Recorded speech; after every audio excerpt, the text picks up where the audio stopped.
जय हिंद मेरे डियर साथी, स्वागत है आपका target batch day number first, यानी पहला दिन ये टारगेट बैच का है। इस बैच में मतलब आज हम क्या यानी डे फर्स्ट में हम क्या क्या कवर करने वाले हैं फार्माकोथेरेपेटिक्स में। ठीक आपको बता देना चाहते हैं, ये जो बैच स्टार्ट किया गया था टारगेट बैच थोड़ा सा फास्ट चलेगा, बट हर एक कॉन्सेप्ट को पूरी तरह से क्लियर किया जाएगा। आज हम चैप्टर नंबर फर्स्ट में जितने भी पोर्शन है A to Z सबको हम इस वीडियो में कंसीडर करने वाले हैं। छोटा छोटा वीडियो रहेगा, बट हर आज ही के दिन पहले फार्माकोथेरेपेटिक्स क्या होता है, इसका इंट्रोडक्शन, इसका स्कोप यानी स्कोप ऑफ फार्माकोथेरेपेटिक्स पढ़ेंगे। उसके बाद ऑब्जेक्टिव क्या उद्देश्य है, ये आपका एक लेक्चर रहेगा। उसके बाद रेशनल यूज ऑफ मेडिसिन का एक लेक्चर, उसके एविडेंस बेस्ड मेडिसिन का एक लेक्चर, इसेंशियल मेडिसिन लिस्ट का एक लेक्चर, उसके बाद एसटीडीजी का एक आपका लेक्चर। मतलब डे आज जो फर्स्ट रहेगा, ठीक है, डे फर्स्ट एक चैप्टर आपका पूरी तरह से ख़त्म हो जाएगा। ठीक, तो चलिए आपके सामने फार्माकोथेरेपेटिक्स क्या होता है, इसका स्कोप क्या होता है, ऑब्जेक्टिव एग्जाम के पॉइंट ऑफ व्यू से देखा जाए तो ये मोस्ट इंपॉर्टेंट क्वेश्चनों में से एक है। समझिए फार्माकोथेरेपेटिक्स क्या होता है। अभी कहीं सुने होंगे थेरेपी की जाती है, थेरेपी मतलब उस डिजीज का ट्रीटमेंट करना, क्या कहलाता है, थेरेपी। यदि दवा के द्वारा किया जाता है तो फार्माकोथेरेपेटिक्स, यदि किसी अन्य चीज़ों के द्वारा की जाती तो जैसे मान लेते कोई एक्टिविटी कराते तो कहते हैं फिजिकल थेरेपी, कीमोथेरेपी, यानी केमिकल के जरिए करेंगे तो कीमोथेरेपी। यदि दवा के द्वारा किया जाएगा तो उसे हम क्या बोलेंगे, फार्माकोथेरेपेटिक्स बोलते हैं। तब लिखा क्या है, ध्यान से सुनिए। Pharmacotherapeutics derive from the two word, मतलब दो वर्ड से बना हुआ है। पहला फार्मा, दूसरा थेरेप्यूटिक्स। फार्मा मतलब क्या होता है, ड्रग्स, या आपके सामने यहाँ पर आप लिख सकते हैं मेडिसिन लिख सकते हैं। क्या लिख सकते हैं, मेडिसिन होता है। किसी भी पेशेंट का दवा के द्वारा ट्रीटमेंट करना ही क्या कहलाता, फार्माकोथेरेपेटिक्स कहलाता है। क्या कहलाता, फार्माकोथेरेपेटिक्स कहलाता है। वर्ड का मतलब समझे। दूसरा पॉइंट क्या लिख रखा, फार्माकोथेरेपेटिक्स इज एप्लीकेशन ऑफ फार्माकोलॉजी। क्या कह रखा है, फार्माकोथेरेपेटिक्स देखा जाए तो फार्माकोलॉजी की एक एप्लीकेशन यानी यूज है। यूजेज मतलब इस्तेमाल करना। Application of pharmacology information together with the knowledge of disease it, ठीक है, disease for it the prevention and cure हो जाता है। और लिख सकते हैं या आप क्योर लिख सकते हैं या एंड भी लिख सकते हैं। यहाँ पर कहने का मतलब क्या कह रखा, फार्माकोथेरेपेटिक्स देखा जाए तो फार्माकोलॉजी की यानी फार्माकोलॉजी की एक एप्लीकेशन है जिसमें क्या कर देते हैं, किसी भी डिजीज का नॉलेज। अब देखिए ध्यान से, इस टर्मोलॉजी का मतलब समझिए क्या कह रखा है, ये आराम से पहले समझिए तब इसका आगे हम बढ़ते हैं। ठीक है, होता क्या है, कोई डिजीज है, ठीक है, हमारे पास क्या होगा, उस डिजीज का फुल नॉलेज होना चाहिए। ठीक है, डिजीज का हमारे पास क्या होना चाहिए, नॉलेज होना चाहिए। ठीक, अब इस डिजीज का हमें पूरा नॉलेज चला गया, पता। अब किससे ये पता चलेगा, चाहे लैब में जांच के द्वारा करिए या किसी भी द्वारा आप क्या करिए, फुल नॉलेज ले लीजिए उस डिजीज के बारे में।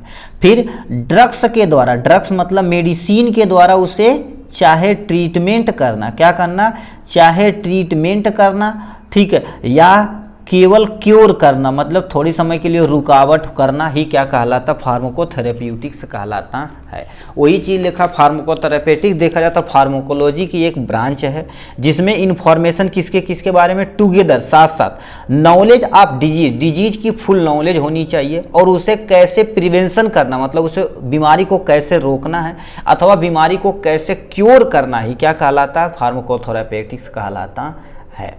ये दो पॉइंट आप यदि समझे तो तीसरे पॉइंट पे हम चलते हैं। नेक्स्ट पॉइंट में क्या लिखा रखा है, pharmacotherapeutics is define as a treatment of the any disease by using of certain drugs. देखो कह दिया, फार्माकोथेरेपेटिक्स डिफाइन करता है treatment of the any disease, यानी किसी भी रोग का ट्रीटमेंट किसके द्वारा किया जाता है, ड्रग्स को यूज करके किया जाता है, तो क्या कहलाता है, फार्माकोथेरेपेटिक्स कहलाता है। ठीक, अब हमें डिजीज के बारे में पता चल गया। अब ट्रीटमेंट करेंगे उस डिजीज का किसके द्वारा, by certain drugs. Certain drugs मतलब हर एक की स्पेशल दवा होती है। देखिए आप बड़े हॉस्पिटल में जाएंगे तो अच्छे तरीके से जांच करवा लेंगे, जांच करने के बाद उन्हें डिजीज का एकदम अस्थायी रूप पता चल जाएगा। उसके बाद एक सटीक दवा देंगे और आदमी भन्न से बल्ले बल्ले हो जाएगा, मतलब मस्त हो जाएगा। वही चीज़ जो बोला जाता है, अब उसी दवा के द्वारा उस डिजीज का ट्रीटमेंट ही क्या कर देना, फार्माकोथेरेपेटिक्स के अंतर्गत आता है। ठीक, ये हो गया। नेक्स्ट पॉइंट में क्या लिखा, it is use of drugs. अब ड्रग्स कहाँ यूज की जाती है, प्रिवेंट, डिजीज को डिजीज से बचने के लिए, ट्रीटमेंट मतलब उसका उपचार करने के लिए, डायग्नोस डिजीज का डायग्नोस्ट करने के लिए, चेंज द एबनॉर्मल फंक्शन। अब एबनॉर्मल फंक्शन क्या होता है, किसी भी पर्सन का एबनॉर्मल फंक्शन मतलब क्या कहलाता है, डिजीज कहलाता है। जैसे अब किसी पर्सन को हम बोलेंगे, मान लेते कोई ए पर्सन है दूसरा बी पर्सन, अब दोनों पर्सन को कैसे बोलेंगे कि ये बीमार है और ये हेल्दी है। मान लेते हैं ये पर्सन क्या हो गया, हेल्दी है, ठीक, और ये तुम्हारे उस पर्सन को कुछ ना कुछ क्या हो गया, डिजीज है। हेल्दी पर्सन के पास क्या क्या होना चाहिए, सबसे पहले सोशल फिट होना चाहिए, ठीक, और मेंटली भी क्या होना चाहिए, फिट होना चाहिए, और क्या होना चाहिए, फिजिकली भी वो क्या रहे, फिट रहे। यदि वो दो तीनों तरह से ये फिट है तो उसे पर्सन को क्या मानेंगे, हेल्दी पर्सन मानेंगे। अब इसमें कोई भी एबनॉर्मल फंक्शन हो जाता है, क्या हो जाता है, एबनॉर्मल, ठीक है, एबनॉर्मल फंक्शन करती उसकी बॉडी, ठीक है, तो उस पर्सन को कहेंगे भैया कुछ ना कुछ इसे बीमारी हो चुकी है, ठीक है। तो वही चीज़ लिखा है, एबनॉर्मल फंक्शन को क्योर करने के लिए, ये ड्रग्स का प्रयोग किया जाता फॉर हेल्थ के लिए प्रयोग किया जाता, उसी को हम फार्माकोथेरेपेटिक्स बोलते हैं। तो यही लिखा है, it is use of drugs कहाँ यूज की जाती है, उस डिजीज को प्रिवेंट करने के लिए अथवा रोकने के लिए, ट्रीटमेंट मतलब उपचार करने के लिए, डायग्नोस ऑफ डिजीज को डायग्नोस करने के लिए, ठीक है। चेंज द एबनॉर्मल फंक्शन, कोई पर्सन एबनॉर्मल फंक्शन हो चुका तो समझ लो डिजीज के अंतर्गत है, उसको चेंज करने के लिए जिस चीज ड्रग्स का प्रयोग किया जाता है सब फार्माकोथेरेपेटिक्स के अंतर्गत आता है। तो ये प्यारा था आपका इंट्रोडक्शन आपके बारे में यहाँ से।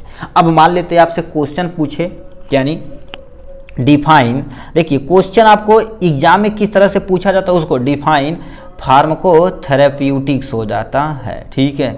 यहाँ से क्या हो जाएगा, फार्माकोथेरेप्यूटिक्स हो जाएगा, डिफाइन कर दिए आप, ये हो गया। उसके बाद इसी में कर दे स्कोप, और इसके बाद क्या कर दे ऑब्जेक्टिव। मान लेते हैं आपका लॉन्ग में जो क्या क्वेश्चन पूछ दे, ठीक है, ये 5 नंबर का पूछ दे तो आपको इतना डिफाइन करना पड़ेगा। पहले 4-5 लाइन फार्माकोथेरेपेटिक्स डिफाइन कर दिए, जो आपके सामने हमने इतना डिफाइन कर दिया 4-5 पॉइंट। उसके बाद स्कोप आपको क्या करना पड़ेगा, अच्छे तरीके से स्कोप को डिफाइन करना पड़ेगा। किसको, स्कोप मतलब आपको फार्माकोथेरेपेटिक्स आती तो किस किस क्षेत्र में आप जा सकते हैं, स्कोप कहलाता। उसके बाद उद्देश्य मतलब ऑब्जेक्टिव, मतलब पर्पज क्या है फार्माकोथेरेपेटिक्स पढ़ने का, ठीक है। तो अभी हम देख लेते हैं, इतना चीज आपको लिखना पड़ेगा। यदि लॉन्ग में क्वेश्चन कोई भी आता है तो कम से कम आपको 2 पेज लिखना पड़ेगा एग्जाम में, ठीक है। तो यहाँ पर लिखा स्कोप ऑफ फार्माकोथेरेपेटिक्स। देखिए सबसे पहले क्या लिखते हैं, यदि आपके पास नॉलेज हो चुका है तो क्या लिखा है, to increase knowledge and upgrade to skill which are needed for the self usage and medicine distribution by the pharmacist। मतलब आप यदि डिग्री ले चुके हैं तो फार्मासिस्ट हैं तो आपके पास नॉलेज होना चाहिए। अपग्रेड टू स्किल, आपके पास स्किल तगड़ी होनी चाहिए, ठीक है। सेफ यूज, किसी भी ड्रग्स का सेफली आप यूज करवा सकें। मेडिसिन डिस्ट्रीब्यूशन, मेडिसिन एक जगह से दूसरे जगह डिस्ट्रीब्यूट कर सकें, यहाँ पर आप जा सकते हैं। कहाँ कहाँ, ये आप फ्लो चार्ट देखिए, ये फ्लो चार्ट एग्जाम में हेडिंग डाल के आपको लिखना पड़ेगा। ये पहले फ्लो चार्ट बना देंगे स्कोप ऑफ फार्माकोथेरेपेटिक्स, उसके बाद हेडिंग डाल के आपको अच्छे तरीके से एक्सप्लेन कर देना पड़ेगा। तो पहला तुम्हारे पास क्या लिख रखा है, पहले क्षेत्र कहाँ जा सकते हैं, कीमोथेरेपी। कीमोथेरेपी क्या होता है, देखिए थेरेपी मतलब बोले ट्रीटमेंट करना। केमिकल के जरिए जब किसी भी डिजीज का हम क्योर करते हैं उसी को क्या बोलते हैं, कीमोथेरेपी बोलते हैं। क्या बोलते हैं, कीमोथेरेपी बोलते हैं। मोस्टली कब किया जाता है, किसी पर्सन को सुने होंगे कैंसर हो गया तो कहते हैं कैंसर को ट्रीट करने के लिए इन्हें कीमोथेरेपी किया गया, जो पूरी तरह से बाल उल झड़ जाता है, उसमें रेडियो एक्टिव मटेरियल का प्रयोग किया जाता है, तो कीमोथेरेपी के अंतर्गत जा सकते हैं। दूसरा टॉक्सिकोलॉजी। अब देखिए टॉक्सिकोलॉजी क्या होती, अब इसका मतलब समझिए क्या होता है टॉक्सिकोलॉजी।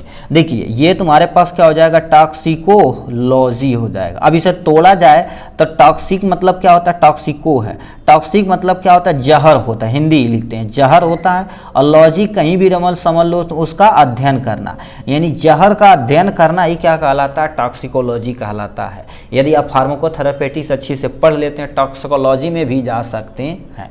अब देखा जाए तो जहर सुने होंगे दो तरह के होते हैं, अपने यहाँ सांप दो तरह के होते हैं। एक आपके सामने क्या होते हैं, हीमोटॉक्सिक होते हैं, एक आपके सामने न्यूरोटॉक्सिक होते हैं। ठीक, यानी जहर दो तरह के होते हैं, हीमोटॉक्सिक और न्यूरोटॉक्सिक। हीमोटॉक्सिक हमारे शरीर के अंदर जो हीमोग्लोबिन है उसको रैप्चर करते हैं, क्या कर देते हैं, रैप्चर करते हैं, तो हीमोटॉक्सिक। न्यूरोटॉक्सिक मतलब हमारे जो नर्व सेल हैं, ठीक है, नर्व सेल है उसको ये डैमेज करना स्टार्ट कर देते हैं। जब इसको डैमेज करते हैं तो न्यूरोटॉक्सिक, जब हीमोग्लोबिन यानी ब्लड को रैप्चर करते हैं तो इससे हीमोटॉक्सिक। ठीक, तो इसके अंतर्गत भी आप जा सकते हैं। ठीक है, तो देखिए टॉक्सिकोलॉजी में भी जा सकते हैं। जो वर्ड हम बोल रहे हैं इसी को हेडिंग आपको डाल डाल के एक्सप्लेन करना रहेगा लॉन्ग क्वेश्चन में।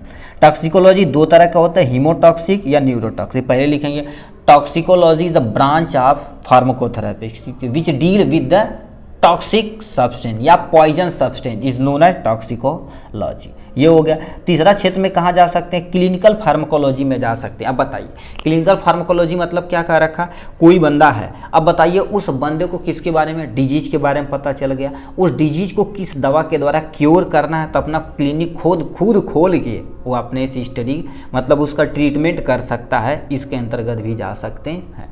उसके बाद लिख रखा थेरेप्यूटिक्स इंडेक्स। थेरेप्यूटिक इंडेक्स मतलब बहुत सारे देखो थेरेपी खुली रहती है। थेरेपी क्या कहते हैं, उस डिजीज के बारे में पता है, ठीक, उस डिजीज के बारे में पता उसकी थेरेपी करते हैं, चाहे केमिकल के जरिए, चाहे फिजिकल एक्टिविटी के जरिए, चाहे वार्म अप के जरिए, चाहे वो केमिकल के जरिए, उसको क्या बोलते हैं, थेरेपेटिक्स इंडेक्स में भी आप जा सकते हैं।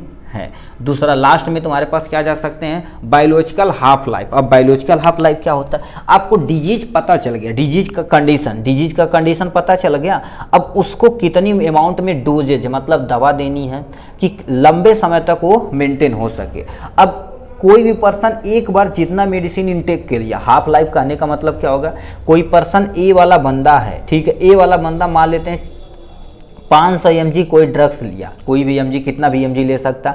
अब देखिए मान लेते हैं उसके शरीर में कुछ समय बाद आफ्टर सम टाइम, ठीक है, कुछ समय के बाद क्या कर देता है, इसका जो क्वांटिटी हाफ हो जाती है, मान लेते हैं कितना mg हो जाती है, 250 mg हो जाती है after distribution in the body. मतलब हमारे शरीर के अंदर डिस्ट्रीब्यूशन की बात, क्योंकि डिस्ट्रीब्यूशन मतलब मुंह के अंदर मान लेते हैं पैरासीटामॉल खाएं, मान लेते हैं पीसीएम खाएं, आप क्या खाएं, पीसीएम यानी पैरासीटामॉल खाएं तो आपके शरीर के अंदर जाएगा, तो कुछ अमाउंट में डिजॉल्व होगा हमारे मुंह में, फिर कहाँ पर चला जाएगा, हमारे पेट के अंदर जाएगा, वहाँ कुछ डिस्ट्रीब्यूशन होगा, कुछ डिस्ट्रॉय भी होगा। तो वही चीज़ बोल रखी, एक जगह से दूसरे जगह जब जाएगा हमारे शरीर के अंदर तो उसका कुछ ना कुछ लाइफ क्या होगी, कम होगी। तो वो जब लाइफ कम होती है, ठीक, उसी को क्या बोला जाता है, हाफ लाइफ बोला जाता है। तो ये हाफ लाइफ आपके सामने हो जाएगा यहाँ से, तो इसके अंतर्गत भी जा सकते हैं। बायोलॉजिकल मतलब किसी लिविंग ऑर्गेनिज्म के अंतर्गत वो दवा कैसे वर्क कर रही है, उसी को हम क्या बोलते हैं, बायोलॉजिकल हाफ लाइफ कहते हैं।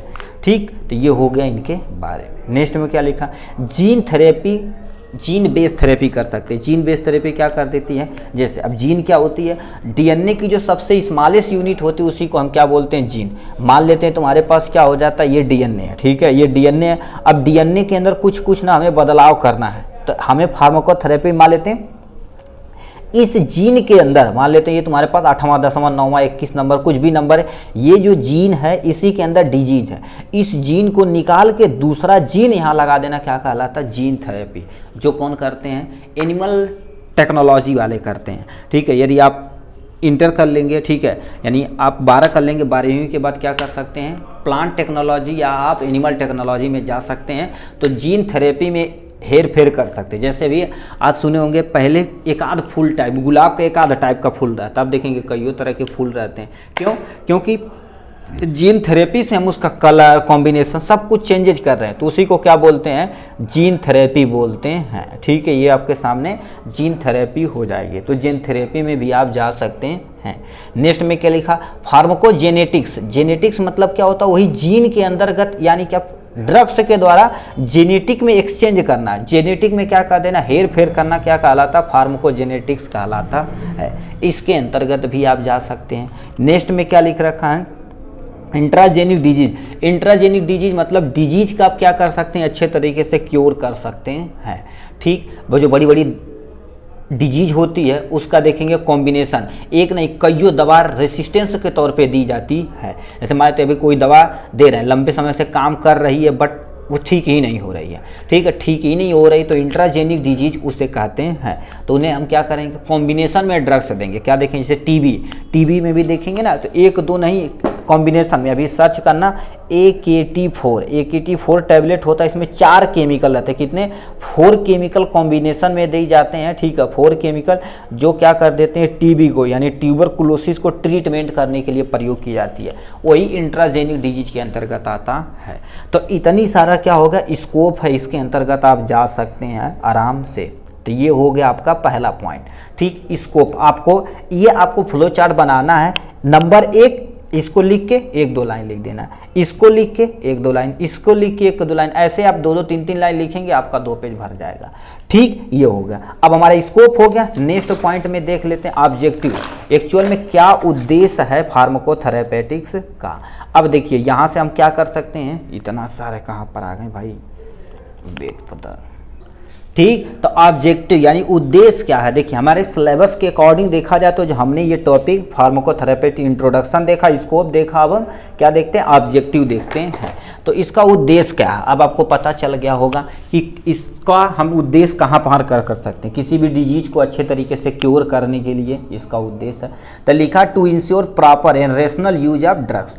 अब क्या लिखा, प्रॉपर और रेशनल यूज ऑफ ड्रग्स क्या होती है। रेशनल यूज मतलब उचित दवा का हम प्रयोग कर सकते हैं उसी डिजीज को ट्रीट करने के लिए, कि नहीं अंदाजी अच्छा ये चला दो ये चला दो, ऐसा नहीं होना चाहिए। तो ये मुख्य उद्देश्य है इसका पहला पॉइंट। नेक्स्ट में to avoid and reduce adverse drugs reaction and toxicity, मतलब हमें देखिए इससे हम क्या कर सकते हैं, अवॉइड कर सकते हैं या कम कर सकते हैं कोई ड्रग्स रिएक्शन का। ड्रग्स रिएक्शन मतलब क्या होता है, यहाँ पर साइड इफेक्ट के बारे में बोल रहा है। और टॉक्सिसिटी मतलब कोई ड्रग्स खाएं जहर न उत्पन्न कर दे, उसको भी हम क्या कर सकते हैं, कम कर सकते हैं अथवा रिड्यूज कर सकते हैं। कैसे, अब बताइए। डिजीज की पूरी तरह से आपको कंडीशन पता है, उस डिजीज के क्योर करने के लिए किस ड्रग्स का प्रयोग करना है, तो ये सब यदि आपको पता है, ठीक है, तो आप अच्छे से उस पर्सन की ट्रीटमेंट कर सकते हैं फार्माकोथेरेपेटिक्स के अनुसार। इसका उद्देश्य यही है। नेक्स्ट में to provide quality and effective drugs at the optimum cost. अब देखिए ये सबसे बहुत बढ़िया चीज़ है, to provide quality and effective drugs at an optimum cost. कहने का मतलब क्या होता है, यदि आपको डिजीज की कंडीशन पता तो अच्छी क्वालिटी की आप ड्रग्स प्रोवाइड कराएंगे, ठीक है, और इफेक्टिव ड्रग्स भी होना चाहिए। इफेक्टिव मतलब ज़्यादा वर्क करे, जल्दी जल्दी काम करे। एट ऑप्टिमम कॉस्ट मतलब कम पैसे पर उसको क्या कर सकते हैं, ट्रीट कर सकते हैं। इसीलिए देखिए बड़े बड़े हॉस्पिटल में जाएंगे तो जांच अच्छे तरीके से करवा देते हैं, एक दो दवा चलाएंगे उस पर आप टन हो जाएंगे। क्यों, क्योंकि उनको पता चला गया है कि डिजीज की पूरी कंडीशन, वो क्वालिटी ड्रग्स देंगे, 1-2 ड्रग्स देंगे, मतलब दवा देंगे, क्वालिटी रहनी चाहिए। इफेक्टिव ड्रग, अच्छा ये डिजीज पे मोर इफेक्टिव ये ड्रग्स है, ये देंगे और कम से कम पैसे पे आपका काम हो जाएगा। ये तो अलग बात है, जांच वगैरह का ज़्यादा पैसा लगता, बट देखेंगे किसका पैसा, किसका, ड्रग्स यानी दवा का पैसा बहुत कम ही लगता है, जो अच्छी क्वालिटी का डॉक्टर रहेगा तो। नहीं तो आधा तो वैसे रहते हैं, अच्छा ये चला दो ये चला दो ये चला दो, बस उसी पे मेंटेन करते रहते हैं भाई लोग। ठीक है, ये हो जाएगा ऑप्टिमम कॉस्ट पे। नेक्स्ट में क्या, नेक्स्ट पॉइंट में क्या लिख सकते हैं, टू इंश्योर पेशेंट कॉम्प्लिकेशन यानी अनुपालन, मतलब पेशेंट को हमें डिजीज की कंडीशन पता चल गई, दवा, तो पेशेंट को बताएंगे भैया आपकी डिजीज इतनी कंडीशन पे है, प्रॉपर अमाउंट में आप दवा लेंगे तो आप क्या कर देंगे, अनुपालन यदि दवा का पालन करेंगे तो पेशेंट जल्दी जल्दी क्या हो जाएगा, रिकवर हो जाएगा। वही चीज़ लिखा, पेशेंट कॉम्प्लिकेशन को क्या करेंगे, इंश्योर करेंगे। ठीक है, इंश्योर करेंगे, जल्दी जल्दी वो बंदा ठीक हो जाएगा। अब आपको दवा के बारे में पता नहीं है, डिजीज के, हमारे दवा के बारे में पता, डिजीज के बारे में ही नहीं पता कि किस कंडीशन पे है, अब चला रहे हैं सही नहीं हो रहा है, तो ये भी दिक्कतें हो सकती है, इसीलिए जांच वगैरह प्रॉपर कराई जाती है। नेक्स्ट में क्या लिखा, to use the advance in knowledge made by the researcher, देखो रिसर्चर एंड साइंटिस्ट। अब बताइए डिजीज के बारे में पूरा हमें पता चल गया, अब डिजीज को हम क्या करेंगे, अच्छी क्वालिटी से क्या करेंगे, उसके बारे में बहुत तगड़ा रिसर्च करके नॉलेज प्राप्त करेंगे, साइंटिफिक तरीके से उसे रिसर्च करेंगे, और यदि रिसर्च करने के बाद हमें डिजीज की पूरी अच्छे तरीके से कंडीशन पता चल गई, एक तो दवा दे देंगे, भरने से वो खड़ा हो जाएगा। देखेंगे ना, कहते हैं यार बढ़ के उस बड़े अस्पताल में गए थे, 2 या 3 दवाई दिया फिटिया गए। मतलब उनके पूरी कॉम्प्लिकेशन के बारे में एडवांस तक रिसर्चेज हैं, व्यवस्था लैब में की जाती है, साइंटिफिक तरीके से उन्हें स्टडी यानी प्रयोग करते हैं और जल्दी जल्दी वो क्या हो जाते हैं, सही हो जाते हैं। तो वही चीज़ यहाँ से लिखा गया है। नेक्स्ट में क्या लिखा, to concept to manage the disease condition, मतलब इसमें करते क्या है, मेन कॉन्सेप्ट होता है डिजीज में जो कंडीशन है उसे मैनेज करना with the help of drugs, यानी दवा के द्वारा उसे मैनेज करना ही क्या कहलाता है, आपका मेन उद्देश्य यही होता है। तो इतना तुम्हारे पास उद्देश्य है किसके बारे में, फार्माकोथेरेपेटिक्स के बारे में। ठीक, तो यानी पहला हमारा पॉइंट खत्म हो गया 20 मिनट में। उसके बाद हमारे पास 3-4 पॉइंट और बचा हुआ है। ठीक है, चैप्टर नंबर 1 में आज ही हम खत्म करेंगे रेशनल यूज ऑफ मेडिसिन। 2, 3, 4, 5 यानी 1 टॉपिक, 2 टॉपिक, 3, 4 टॉपिक, हमारे 10-10 मिनट लगेगा, तो 40 मिनट के अंदर आपका 1 घंटे का लेक्चर पूरी तरह से आपका एक चैप्टर एंडिंग हो जाएगी। ठीक, चलिए आज के लिए बस इतना ही, फिर मिलेंगे नेक्स्ट वीडियो में नेक्स्ट टॉपिक के साथ। तब तक के लिए bye bye and take care.